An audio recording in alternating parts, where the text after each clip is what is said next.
4 labour కోడ్లు రద్దు చేయాల్సిందేనని కేంద్ర కార్మిక సంఘాల నాయకులు డిమాండ్ చేశారు. ఈ మేరకు కాకినాడ జిల్లా కలెక్టరేట్ వద్ద కేంద్ర కార్మిక సంఘాల నాయకులు నిరసన కార్యక్రమం చేపట్టారు. కేంద్ర కార్మిక సంఘాల ఆధ్వర్యంలో కాకినాడ కలెక్టరేట్ వద్ద ధర్నా నిర్వహించారు. ఈ ధర్నాను ఉద్దేశిస్తూ సిఐటియు జిల్లా ప్రధాన కార్యదర్శి చకల్ రాజ్ కుమార్, ఐఎఫ్టియు రాష్ట్ర ఉపాధ్యక్షులు J Venkateswarlu, INTUC APN Telangana organising secretary Talluri Raju మాట్లాడుతూ మోడీ ప్రభుత్వం తెచ్చిన 4 లేబర్ కోడ్లు పరిశ్రమల యాజమాన్యాలకు, కార్పొరేటర్లకు, మోడీ ప్రియ మిత్రులకు లాభదాయకమని, దేశంలో కష్టించి పనిచేసే 90% మంది ప్రజలైన కార్మిక వర్గానికి, ఉద్యోగులకు, అసంఘటిత రంగ కార్మికులకు ఉరితాడు వంటివని విమర్శించారు. కేంద్రంలో ఉన్న 11 కార్మిక సంఘాలు ఉమ్మడిగా జూలై 9వ తేదీన దేశవ్యాప్తంగా సమ్మె చేసి ఈ 4 లేబర్ కోడ్లు రద్దు చేయించుకోవాలని ఉద్యోగులకు, కార్మికులకు పిలుపునిచ్చారు. మోడీ ప్రభుత్వం రాజ్యాంగబద్ధంగా కార్మికులకు లభించిన హక్కులను సైతం రద్దు చేస్తున్నారని గుర్తు చేశారు.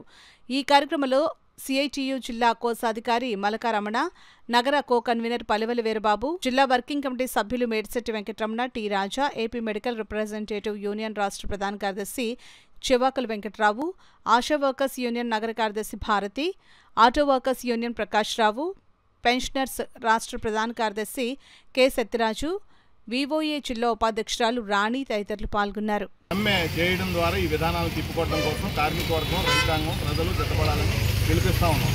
ఈ 4 లేబర్ కోడ్లు కనుక అమలైతే బ్రిటిష్ వాడికి అంటే ముందు ఎలాంటి బానిస బతుకుల్లో కార్మికులు పనిచేశారో, ప్రజలు బతికారో అలాంటి పరిస్థితులు మళ్ళీ తిరిగి వస్తాయి. ఈ ఫ్యాక్టరీల్లో రక్షణ చట్టాలు ఉండవు, ఫ్యాక్టరీల్లో కనీస వేతనాల చట్టాలు ఉండవు, ఫ్యాక్టరీల్లో బోనస్ ఇలాంటి చట్టాలు ఉండవు. ఏ కాంట్రాక్ట్ అవుట్సోర్సింగ్ ఉద్యోగిని రెగ్యులేట్ చేసేటువంటి పద్ధతి ఇందులో లేదు. చాలా సంవత్సరాల నుంచి స్కీమ్ వర్కర్లు కోరుతా ఉన్నారు మమ్మల్ని 4వ తరగతి ఉద్యోగులుగా కోరమని. ఇప్పుడు కనుక ఈ చట్టాలు అమల్లోకి వస్తే ఫిక్స్డ్ టర్మ్ ఎంప్లాయ్మెంట్ ద్వారా ఎవరికి రెగ్యులర్ ఉద్యోగాలు రావు అని చెప్పి సందర్భంగా తెలియజేసి అనుకున్నాం. కాబట్టి ఎవరికి గ్యారంటీ లేని పరిస్థితులు కల్పించడం కోసమే ఈ 4 లేబర్ కోడ్లు తీసుకొచ్చారు. మోడీ ప్రభుత్వం వీటిని వెనక్కి తీసుకోవాలి, రద్దు చేయాలి. పటిష్టంగా రద్దు చేసిన 29 కార్మిక చట్టాలని పటిష్టంగా అమలు చేసేంత వరకు కూడా ఈ పోరాటం కొనసాగుద్ది. ఈ పోరాటానికి ప్రజాస్వామికవాదులు, మేధావులు, కార్మికులు, ప్రజలు మద్దతు తెలియజేయాలని చెప్పి విజ్ఞప్తి చేస్తాం. 11 సంవత్సరాల నుంచి పరిపాలనలో ఉన్న మోడీ కాల రాసినటువంటి పరిస్థితి ఈరోజు కనపడుతుంది. 365 రోజులు పోరాటం చేసి ఐటీ చట్టాలు రద్దు చేస్తానన్న మొబైల్కి వాడు దొడ్డిదారిని అమలు చేస్తున్నాడు. ఇన్ని రకాలైనటువంటి ప్రజా వ్యతిరేక విధానాలను వ్యతిరేకిస్తూ ఈరోజు రోడ్ల మీద పెద్ద ఎత్తున కార్మికులు, కర్షకులు, ఉద్యోగులు, ఉపాధ్యాయులు ఉన్నారు. అలాగే దేశవ్యాప్తంగా ఈపీఎఫ్ పెన్షనర్లు 78 లక్షల మంది ఉన్నారు. ఇందులో 35 లక్షల మందికి కేవలం 1000 రూపాయలు మినిమం పెన్షన్ వస్తుంది. 11 సంవత్సరాల నుంచి కనీస పెన్షన్ 9,000 ఇవ్వాలనే డిమాండ్తో పోరాటం జరుగుతుంది.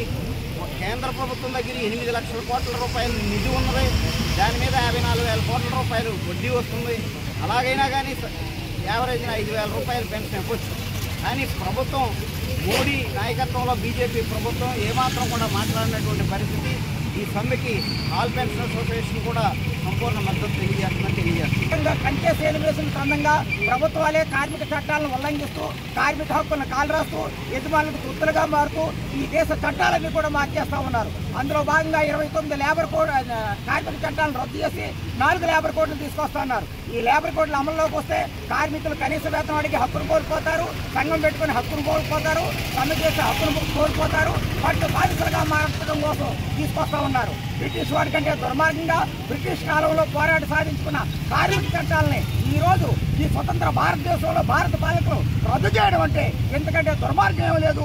మీరు బ్రిటిష్ వాడి కంటే దుర్మార్గం. మీకు వ్యతిరేకంగా మరో స్వతంత్ర పోరాటం రావాల్సి వస్తుంది. ఎందుకంటే ఏదైతే 3 నల్ల చట్టాలకు వ్యతిరేకంగా రైతాంగం పోరాడారో అట్లాంటి స్ఫూర్తితోటి భారత కార్మిక వర్గం కూడా పోరాడి మెడలో ఉంచి తమ హక్కులు నిలబెట్టుకుంటారు, చట్టాలు కాపాడుకుంటారు, 4 లేబర్ కోడ్లు రద్దు చేసుకుంటారు. మీరు వాటిని రద్దు చేసే వరకు కూడా ఈ పోరాటం కొనసాగుతుందని హెచ్చరిస్తా ఉన్నారు.